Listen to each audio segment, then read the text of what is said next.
منشی پریم چند کے ادب سے متعلق ابتدائی دور میں ان کی حقیقت پسندی اصلاح پسندانہ رجحان سے ہم آہنگ نظر آتی ہے، مگر جیسے جیسے زندگی اور معاشرے کی سنگین حقیقتیں ان کے سامنے آتی رہی ہیں، ان کا محض اصلاحی جذبہ کمزور ہوتا چلا گیا ہے اور اس کی جگہ سنگین حقیقتوں کا سامنا کرنے، ان کا تجزیہ کرنے، ان سے ٹکرانے کا حوصلہ پیدا ہوتا گیا ہے۔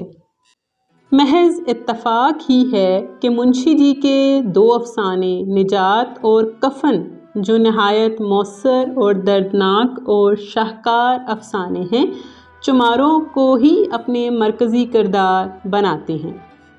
کفن کی ابتدائی سطریں کچھ ایسے ہیں: جھونپڑے کے دروازے پر باپ اور بیٹا دونوں ایک بجھے ہوئے الاؤ کے سامنے خاموش بیٹھے ہوئے تھے، اور اندر بیٹے کی نوجوان بیوی بدیا پچھاڑیں کھا رہی تھی۔ یہ باپ بیٹا چمار ہیں۔ گھیسو اور مادو کے غیر انسانی اور سراسر حیوانی رویے کی بنیادی وجہ ان دونوں کی بھوک ہے۔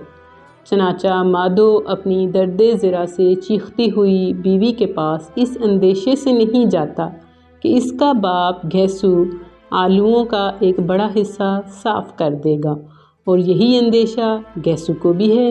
گویا دونوں باپ بیٹے بھوک کے کارن انتہا درجے کی سنگ دلی اور خود غرضی پر اتر آئے ہیں، مگر جب بھنے ہوئے آلوؤں سے اپنا پیٹ بھر لیتے ہیں تو وہیں الاؤ کے سامنے اپنی دھوتیاں اوڑھ کر پاؤں پیٹ میں ڈالے سو جاتے ہیں۔